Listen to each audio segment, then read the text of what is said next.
Okay, joining me on the dais now is Iowa State head coach T.J. Otzelberger, along with Curtis Jones and Milan Momcilovic. Coach, when you're comfortable, if you could just start us off with some general comments about the game. Yeah, so much respect for BYU and their program, their coaching staff. Again, we just battled these guys however many days ago, and we knew how tough they were. We know how much they play for one another, and what a challenge it would be for us today. And our guys came out with an unbelievable spirit, program pride, toughness. Certainly there's always things you can do better, but yet at the same time feel like our guys really left it out on the court. So, wanted to come out with the win, highly competitive to come out with the win. Proud of our guys for their fight. Okay, please remember to get your hand raised, and we'll get the microphone to you ASAP. Let's go over here on the left side, about 4 rows back. TJ, how do you feel like your ball pressure and turnover creation adapted without Keyshawn and Taman in the lineup? I mean, look, we practice a way that we don't lower or change our standards based on who may be out there. We have confidence in our guys to get out there and do that. You can always look at, the turnover number and say we only turned them over 10 times. That's, far below what we need to do to be successful. But yet I know our guys were competitive on the basketball, and did everything that they could to keep the ball in front and have the collisions and be intentional guarding. So, again, regardless of who plays, the standard is the standard, and I know our guys can uphold that standard. We'll go to the right side on about the 3rd row. Coach, last game against BYU, nobody could score in the first half. It was like 33-24. This game, both teams scored over 90. What was the reason for the different feel and different style of play in this game? I think the familiarity with one another in ways that you could be effective offensively in attack, and then the pace of the game just got going up and down. It felt like it was a very, half-court physical game for a large stretch of that first half at our place, and then they kind of got out in transition. We didn't do as good of a job, but today really felt like both teams played with that freedom and confidence in the open court, and the basketball moved, and guys made big plays and big shots. So I think it was really two really good teams with a lot of competitive spirit, throwing punches back and forth. We're going to go back to the left side here on about the 4th row. Curtis, that stretch you went on where you were making everything, is that just about the best you can ever remember shooting the basketball in a game? Yeah, when they told me what it was, I thought that was pretty crazy. It was. I felt like I couldn't miss at the time, so whatever I put up, it just was going in. And yeah, it's definitely one of the ones to remember for sure. One of the good stretches. Let's go here on the right side on the 2nd row. Coach, obviously with Keyshawn and Taman not playing, obviously you get to see more of Cade and obviously D-Watt too. What was it kind of like for those guys, especially with Cade, seeing him play those limited minutes at Houston and Kansas State, but finally get one to finally go in? Yeah, no, Cade every day after we finish our team meal comes back to the gym and gets additional shots. That's after he gets workout earlier in the day in practice. And he really cares about his teammates. He really cares about our program. He's obviously earned my trust over what he does every single day. And so when he comes out in a big environment, in a big game, and knocks down a shot like that, that's a credit to him, his character, and his work ethic. So we see him do it on a daily basis.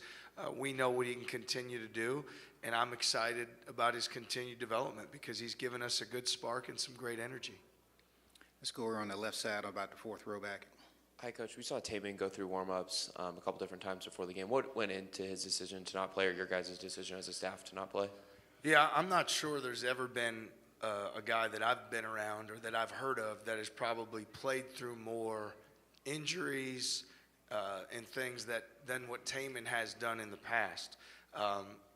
We don't take for granted that what he lays on the line and what he puts on the line for his teammates in our program every single day. I've never been in experience with him up to this point where he doesn't just say, I'm fine, I can go. And when we talked before the game, I could see the hesitancy with him and how he felt when he warmed up. He gave it every opportunity that he could. But, coming off the injury yesterday and not being able to move great today, we just decided it wasn't best for him to go out there. We don't want to risk any further injury. And, again, it's more of a credit to Taman that he warmed up, he went out there, he was doing everything he could all night last night, all morning today to be ready to play. Just wasn't in his best interest to give it a shot today. Our next one will be over here on the right, on the front row. TJ, what is the process both for Taman and Key to try to be able to play next week? And are you hopeful for both or one of them to be able to play? Yeah, those guys have been phenomenal competitors for us over time. So now the competition comes in, the training room, the rehab, everything that you do and how much you put into, getting your body healthy and doing what you need to do to be out there. So, we certainly have to be mindful of that, evaluate it day by day, and just see where we're at. So I know that, again, they'll both get the treatment that they need. They'll both put the time in that they need. And, I'm optimistic about, what that means for us moving forward this season. Let's go back on the left side on the fourth row. Yeah, for TJ and either of the players, I guess Curtis. TJ, you opened your statement by talking about the amount of pride that they played with, the toughness that they played with. How important is it to have that at this time of the season, entering the NCAA tournament? And then same question for you, Curtis, because obviously you're a senior leader. Yeah, it's extremely important that you lay it on the line, that you play for your teammates, that your pride shows up. We've had, ups and downs this season. We've had some great moments, and then we've had ones that we could have been better. And when you have those experiences, it brings you closer together. And I feel like our group right now, there's a camaraderie, there's a bond, there's a connection, and they want to play for one another. And this time of the year, special things can happen when you maintain that commitment and that focus to doing what you need to do. So, again, we want to get our guys healthy, but I'm also excited to get back to the practice court because I'm confident our best is still in front of us, and I'm eager to get back to work to bring out our best. Yeah, I agree. And even more so now that we're going into the tournament, like NCAA tournament, it's win or go home. So got to put everything out there, because we ain't trying to go home. Let's go on the right side, about the fourth row back. TJ, what are your major takeaways from these last couple of days as you turn the page towards the NCAA tournament? The next couple days? Like the takeaways from the last couple of days. Yeah, I was pleased yesterday with how we played. Thought, our guys came out and did a great job. Cincinnati's got a good team, and I felt like we physically, imposed our will on that game the way we need to be successful. I thought we fought today. There's, of course, when you give up 96, there's things defensively, guarding the three-point line, rotation defense, things we could have been better. But I feel like our team is coming. Like, there's certainly things that we've got to sort through, and there's opportunity in front of us on the practice court. But I'm pleased with where we're at right now, and I'm excited for what's in front of us. So, like I said before, eager to get back to the practice court. I think some of the things that we've seen here give us more mojo as we move forward to play great. Here, our last two questions. The first one's going to be on the left side, about 4 rows back. Milan, these last couple games, do you think you've been getting downhill to the rim, making plays down there more? And do you feel like you've kind of found something here in these last couple games? Yeah, definitely. I feel like I've been working more down low and downhill. I think teams are just flying at me now, so going to the basket's a great option. I feel like I've been finishing well. Last question's over here on the right. Coach, first half you get 53 points. What did you just think of BYU's second half defensive effort and what they were able to do? Yeah, no, they're a good defensive team. Their guards are physical.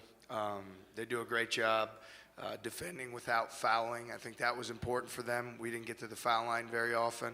The energy that Cato plays with on the interior is tremendous. So they're a really good team, and they have great depth, so they're able to play 10 guys and keep fresh bodies out there, So I think all that played into it, but they had a great focus in that second half, and, I thought, ramped up their defense and got stops when they needed to. Okay, Coach, thank you very much. Thank you.